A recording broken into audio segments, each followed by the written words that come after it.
Welcome to Whippoorwill Holler. I'm Miss Lori and this is Mr. Brown. We live in the hills of Arkansas. We love the Lord. Keepers of the old way, but accept some of the new. We love to cook and we love to eat. We love to garden. It's in our blood. It's how we stay sustainable and fill our pantry. We do a lot of canning and preserving. We live a sustainable life. We love our family. We work hard. And every once in a while, we like to dance. So y'all join us.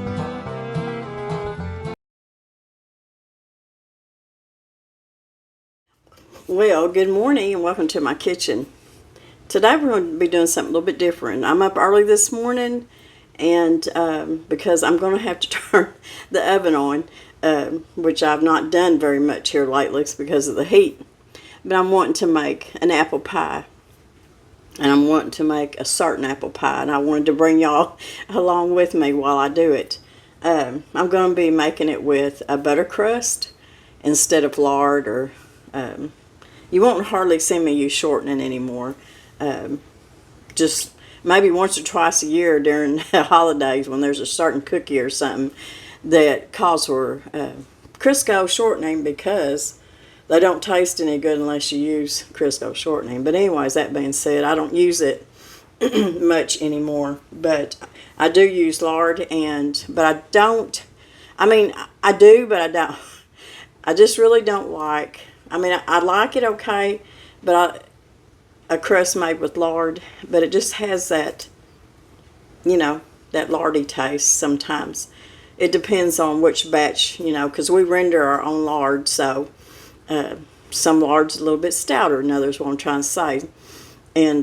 But I do love a butter crust, so we're going to be doing a butter crust, and I'll show you how to do that. We just need one crust, so I'm just going to be using 1 1/4 cups of all-purpose flour, a half a cup of really cold. In fact, my butter is frozen. I just shredded it up like this and stuck it back up in the freezer till I was ready to use it. We need about a half a teaspoon of salt and probably maybe 6 tablespoons of cold water. It just depends. But let's get our crust made, and then we're going to make this apple pie. Do y'all know, or have you ever ate, maybe on a fruit tray or something, how good apples and certain cheeses go together so good? I apologize for that light on my glasses. But anyways, it's getting to the point I can't see without my glasses. I got to have them on. But I do. I love a slice of apple with a good piece of cheese. So this is where this pie is coming together. And I want to show y'all how we're going to do this apple pie with the cheese crumble. It's so delicious. So let's get started with our crust. So I've got 1 1/4 cups of all-purpose flour right here in my bowl. And I just noticed, y'all can see my medicinal herbs here hanging. This is mullein, and it's already dried. I just need to put it up. But I'm going to show y'all here in a little bit and talk to you about this mullein. But it's just on my herb hanger here, hanging in front of the window. So we got 1 1/4 cups of all-purpose flour. Sometimes I see a squirrel and I get off on something else before I get started on what I need to. Half a teaspoon of salt.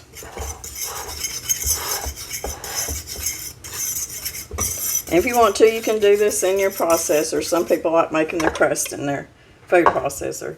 And then I'm just going to take my whole stick of this butter's cold. It was in the freezer.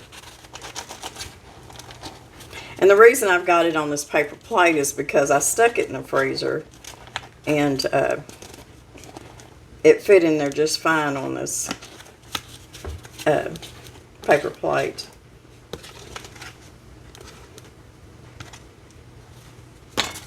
Now what we're going to do is we're just going to kind of mix I'm not even going to just mess with it much. I'm just going to take my fingers and just kind of mix that butter in with that flour. Because the more you mess with it, in fact, your hands have a lot of heat in it. So I'm going to take my fork and mix it up just like that.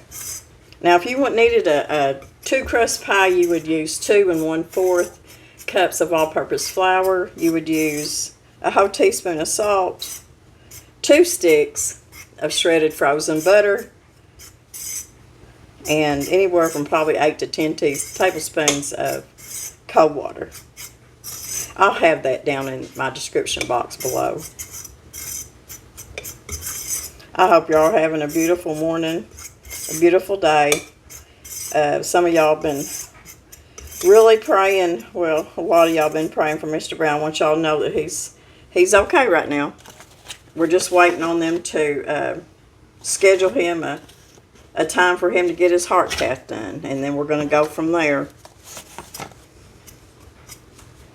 I haven't heard anything yet, so okay.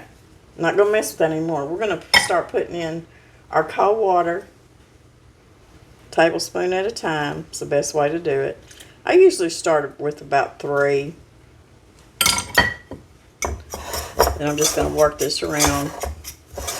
The thing is, with crust, you don't want to work it much.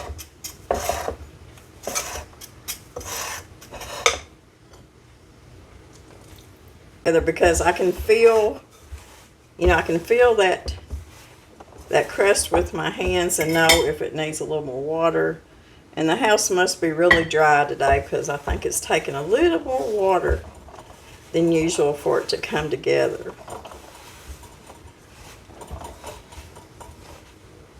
Now, the reason I wanted to do a butter crust, and doing a butter crust, butter's not cheap, y'all. We all know that. So I don't always make a butter crust, but I just thought the butter crust would be good with this apple pie.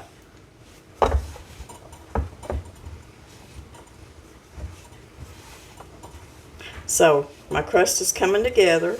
It's still kind of crumbly, but that's the way I want it. I don't want it too wet.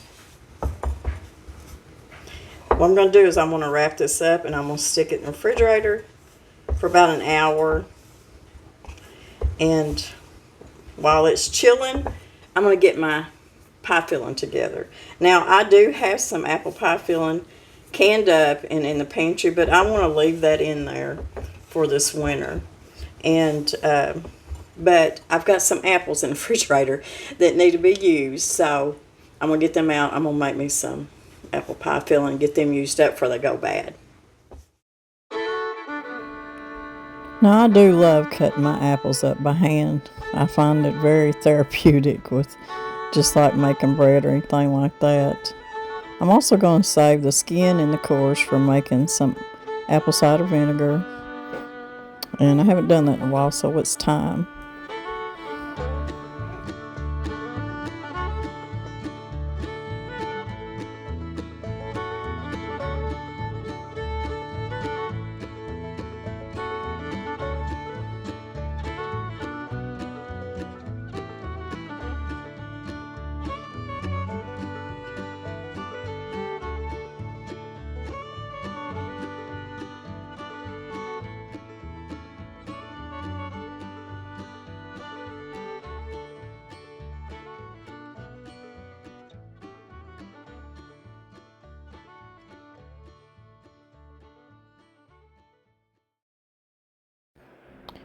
We're going to be adding about 1/2 cup of sugar.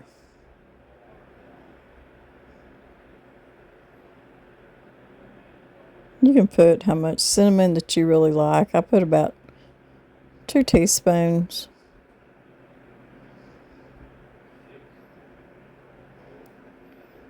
We're going to add some brown sugar. About 1/2 cup of brown sugar.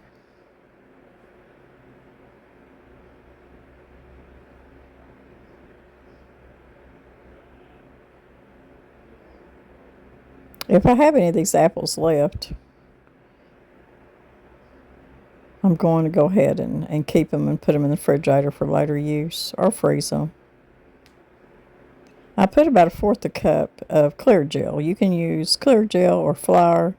If I don't have clear gel, most of the time I just use flour. About 1/4 cup. And you just want to mix this up good. And I'm mixing it up in this bowl. Then I'm going to put it in my stock pot and cook them down a little bit. I've got Granny Smith and Honeycrisp. It's the apples I'm using. That's what was in my refrigerator. I'm going to put anywhere from 1 to 2 teaspoons of lemon juice. But anyways, I had these apples in the refrigerator and I wanted to get them used up before they go bad. I just hate wasting food like that. So the Granny Smith gives it just a little bit of tart, and then your Honeycrisp, which is what I love to eat just by themselves, gives it a little bit of sweetness.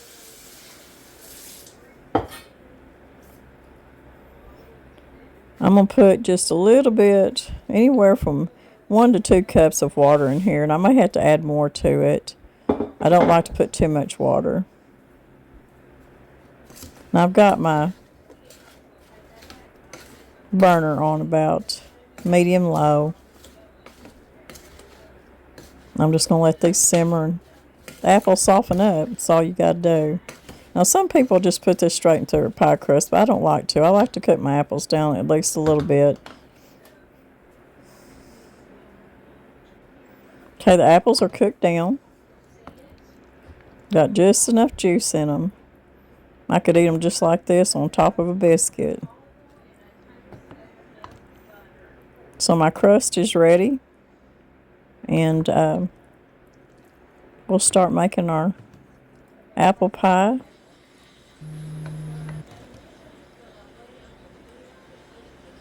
With our cheddar crumble. It's going to be so good.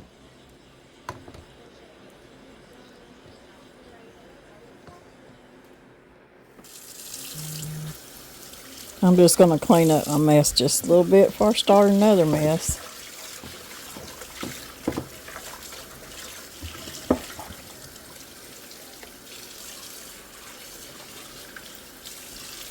This is my favorite bowl. Y'all see me use this all the time.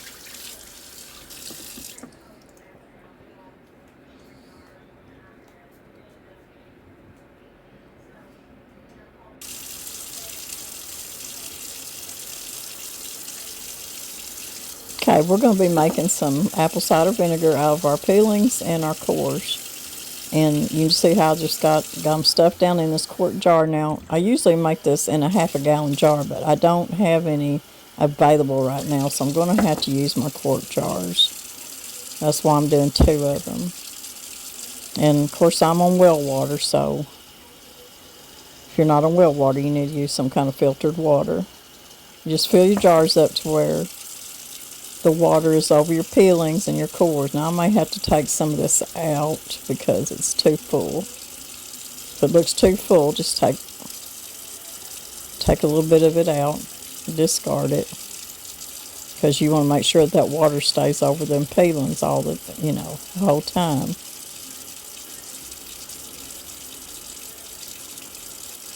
And like I said, I usually do this in a bigger jar, but I've got my jars are full. So, my weights are too big for these, so I'll show y'all how I have to do that when I don't have any weights. Okay, since I don't, this is my weights, and they're all too big because they fit bigger jars and crocks. What I do is I just get me a little freezer bag or snack bag and put some water in it. Zip it up, and then I'll put the weight of that water, I'll put it down on top of the peelings and make sure that the water stays above my peelings now. And just put that on there, and that'll keep everything weighed down.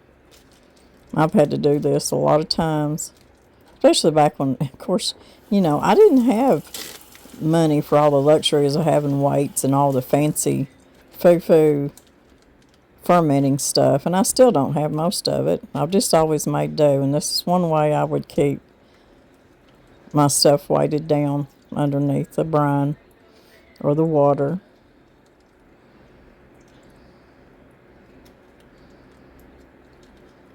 I haven't made any apple cider vinegar in a while, so it is time.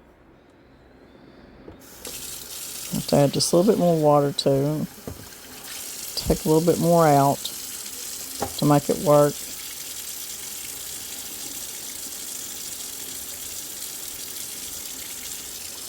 Now, since this is going to be fermenting, I won't be putting lids on it. I've got some cheesecloth that I'll be putting over the top, because that way your fermentation is just better, because you get all them little yeasty beasties that's floating around in the air in your kitchen or your pantry, wherever you're going to be keeping it.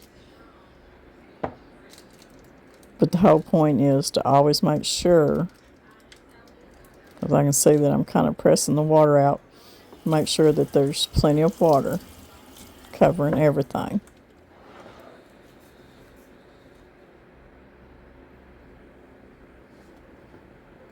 Okay, we're just, since we got the top of it weighted down and made sure the water's still on top, I'm putting my cheesecloth on here, and I'm going to stick this in the pantry. I'm going to check it in 2 weeks, but I usually let my apple cider vinegar set 4 to 6 weeks. And I always put it on a plate or in a pan, because fermentation, it will bubble up and it will get on your shelving if you don't have it on top of something. And we're just going to roll our crust out and get it in our pie plate. Now, we're going to par bake this crust, and that's just because the apples are cooked, you don't have to keep it in the oven as long, just long enough to really get your crumble good and brown is all you need.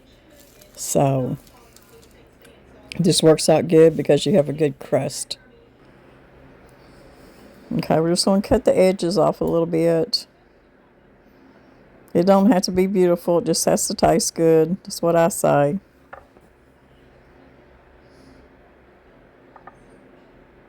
My oven's preheated to 375. And I will be putting a little bit of foil on top of the crust with some of my pie weights. Now, if you don't have pie weights, you can use dry beans, because I'm going to be baking this crust. It's going to be an empty pie crust, so you have to put something in there to keep it from puffing up on you.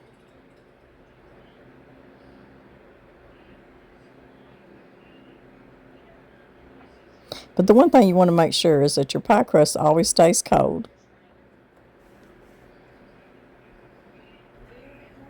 Okay, let's get our foil. I just got a piece of foil here that I use time after time. I'm going to put my pie weights in there. You can find these on Amazon. Then we're going to put it in our 375-degree oven. It just depends. You just got to keep an eye on it. I'm going to check it after about 12 minutes. Do y'all ever have just moments sometimes during the day, and this is probably what makes the days go by so much better, and little things that just make you laugh?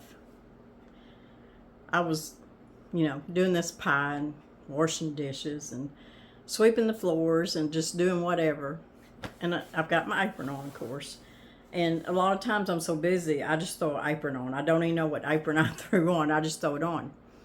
And throughout the day, I'm in and out of the house. I'm out at the garden. Right now, not as much because everything's burned up.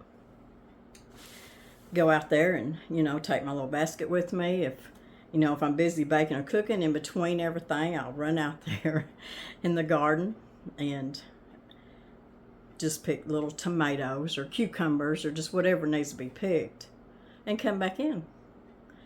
And most of the time, I've got an apron on with pockets. Aprons have pockets, most of them. And So I'm liable just to get a wild hair right in the middle of doing something and run out to the garden. So I guess I had this apron on one day, and I done that. I just ran out to the garden. I guess I was just picking a few little tomatoes and whatever and just stuck them in my pocket and come in. And why on earth? I don't know. I guess I got sidetracked. But while ago, I was in here just messing around, making my pie, doing all the stuff, and I kind of felt my pocket. And I reached down in there, and there was 2 little shriveled up cherry tomatoes in my pocket still in there. So that goes to show you how busy a person can get and get sidetracked. And, you know, we're always trying to do 5 things at once. But, yeah, I thought that was funny. I had to laugh at myself because there they were still in my apron pocket, shriveled up and not looking so good. Okay, we're going to make our crumble for our pie. We've got a 1/2 cup of all-purpose flour, a 1/3 cup of brown sugar, a 1/4 cup of butter that I've chilled cold butter, and a 1/2 cup of some kind of your favorite grated cheddar cheese. Now you can use if you like the sharp cheddar cheese, the white mild cheddar cheese, just whatever is your favorite cheddar cheese. If you like it sharp, if you like it sour, whatever. I'm using a cheese that I discovered a long time ago that I really liked, and I can tell you I cannot pronounce it at all, but it's a really good creamy, melts really good cheese. I'm gonna go get the package here, and I'm gonna show it to you because it's HAVARTI. I don't know. Y'all probably know how to pronounce that, but I don't. But just use your favorite cheddar cheese. But that's what I'm using. I'm not a big cheese eater, and I absolutely hate any kind of processed Kraft cheese or Velveeta. It's not that I hate it. I can't get over the taste of it. So I just don't like them. If I make a grilled cheese, it's got to be out of real cheese. But anyway, you just mix all that up. Make sure that butter's good and mixed in there, and the cheese and the sugar and the flour. It's just mixed up really good. And this is your crumble.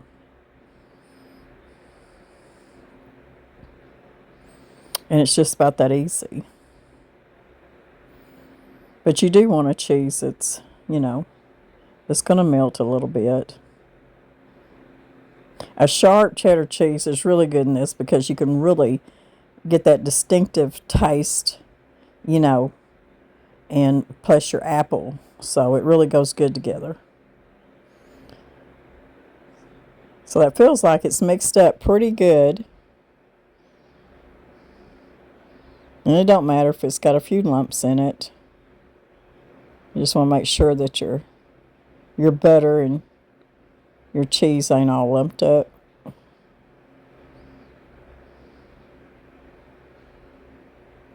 And if you wanted to, you could probably throw a handful of oats in here too. But it's just a simple crumble.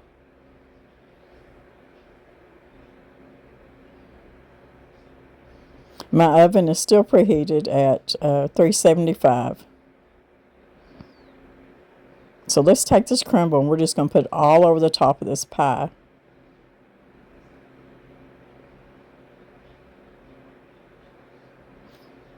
Now, since my pie crust has baked a little bit in the oven, par baked, I'm going to put a crust shield around the edge so that the edges don't burn before the rest of it gets cooked. You just want this cooked till your crumble is brown, a golden brown. You don't want to overcook it. You don't want it to get too brown. Your cheese will really brown up, and you may like it that way. But I'm going to cover the edge of the crust up to make sure it don't get burnt. Now our pie is out of the oven after about 35 minutes. I know each oven's going to be different, so just watch your pie. And I'm just going to tell you, it's absolutely delicious. So I hope y'all try the recipe. If y'all haven't got you a countertop ice cream maker, please get one and make you some of this frozen custard. This is some of the best stuff, y'all. And I know a lot of people don't have a ice cream maker, but I'm going to tell you, I would invest in one because the churning of this custard makes all the difference. And I'm glad I spent the money on mine. We really enjoy the homemade ice cream. Okay, we're going to start out in our stock pot with a stick of butter. We're just going to let it melt. We're going to make our custard in this. We're going to add a half a cup of brown sugar and a half a cup of granulated sugar. And we're going to just stir this and get it good and mixed up together. And sometimes it takes just a little while for that butter and sugar to really come together. So you just have to keep stirring it and mixing it. And that sugar start melting down, and then your butter start, incorporating with it a lot better. But you don't want to leave it because it will scorch and it will burn. So just keep stirring it. And once it comes up, because I got my burner on about a medium low, and once it comes up to kind of a boil, you can see bubbles in it. I'm going to put my timer on for about 2 minutes, and I'm going to let it boil like that, bubble like that for about 2 minutes. But this is what's going to give that butter pecan, that buttery taste to your butter pecan ice cream. And another little secret ingredient I'm going to put in here too. Okay, you can see how it's come to a few bubbles there. And I'm going to start counting down 2 minutes. Okay, we're going to turn the burner off. We're going to add 2 cups of whipping cream and 1 cup of just whole milk. Now I've got the burner off. So 2 cups of whipping cream, 1 cup of cold milk. Just keep stirring it. And like I said, the burner's off, and we're fixing to add 5 egg yolks. And putting that cold milk in there did bring the temperature down.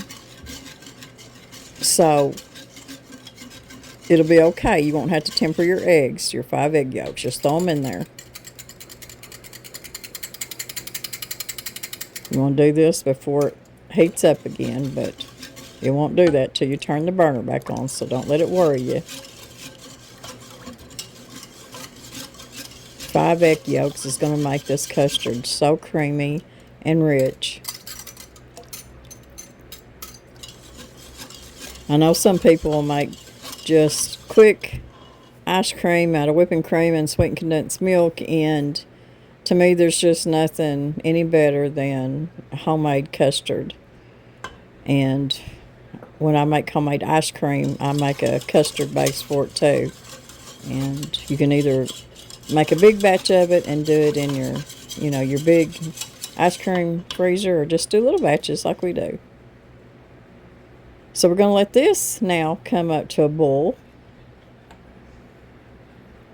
And once it comes up to boil and it gets, starts to thicken up, and it's going to take a few minutes, then we'll turn it off. We're not looking for a really thick pudding. This is just the custard base for the frozen custard. Okay, it's come to the right temperature. You need 175 degrees, and this is way over 175. So turn the burner off. And you can see it has thickened up just a little bit. And that's what you want it to look like.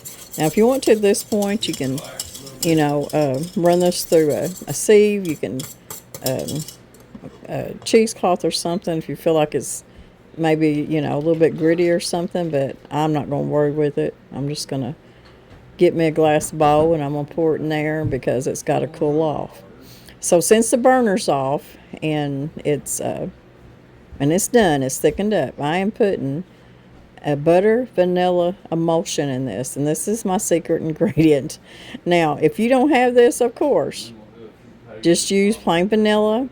If some people are like me, they keep butter extract in with their extracts, and you can put a little bit of that in there with your vanilla. But I buy this for making icings and frostings and stuff, and for making anything that's butter pecan that needs that butter pecan taste.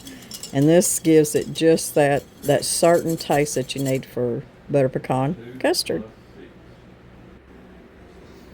Okay, we're going to pour our custard into this bowl. This is a heavy bowl, glass bowl.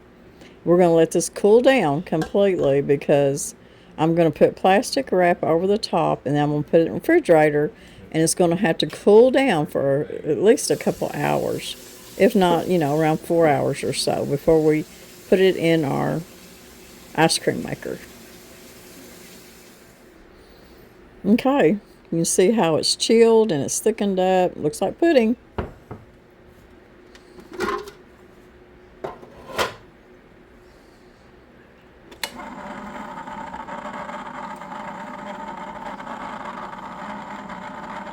We're just going to add all this to the ice cream maker. We're not going to add any more milk or anything to it. So this is only making about two quarts. So this is just the right size recipe for me and Mr. Brown.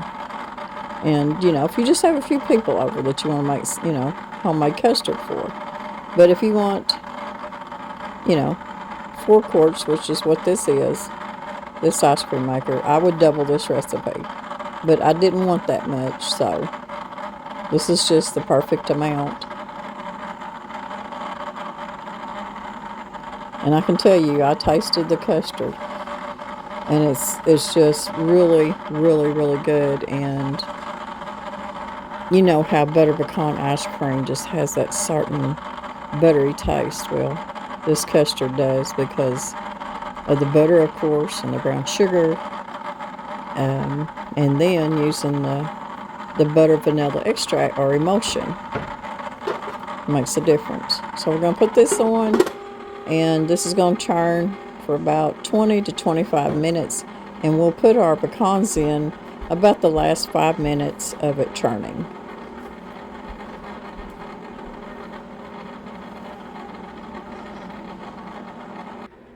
Okay, it's starting to thicken up, y'all. Looking good.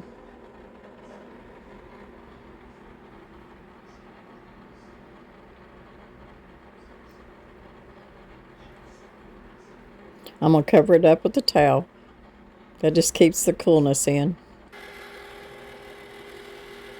Okay, it's been 20 minutes.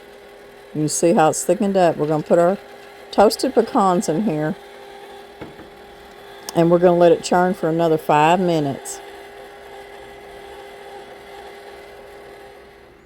Okay, y'all. Ooh, look at this, y'all. Look at that. Butter pecan frozen custard.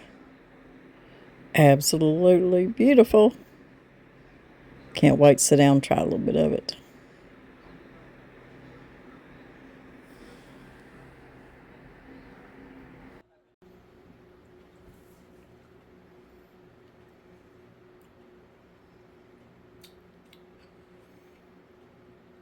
Homemade butter pecan frozen custard.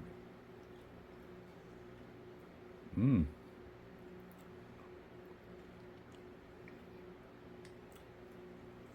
really good. Tastes like butter pecan. It's good, isn't it? Really good. It's got that butter pecan taste, but it's not too much. Just about right. And got real pecans in it. Yeah, it does. Toasted pecans. So it's a good one, right? It's a good one. Okay, I'm going to end this video, y'all. with cooking supper. I'm going to show y'all how I cook my frozen green beans from the garden. You know, busy life and busy wife, and just a lot going on right now for sure. So this is our frozen green beans from the garden, and I put about a big tablespoon of bacon grease in there, a little bit of water. I got about a big tablespoon of frozen garlic, minced garlic. I'm gonna put a good tablespoon of chicken bouillon.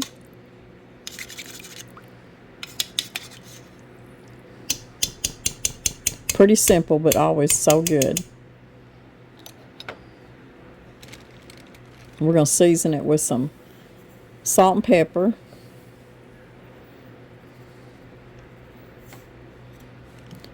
And that frozen garlic is from the garden. I just mince it up and freeze it like that. Throw it in a bag. Then I'll let this cook for about an hour. And this is the way we like our fresh green beans. So let's cook us up some fried pork chops, mashed potatoes and gravy, cornbread. I'm telling you, you can't get no better than this. We want to thank y'all for being with us, being good to us, and we wish y'all a beautiful week. Be safe. Know how much we love you. Bye-bye for now.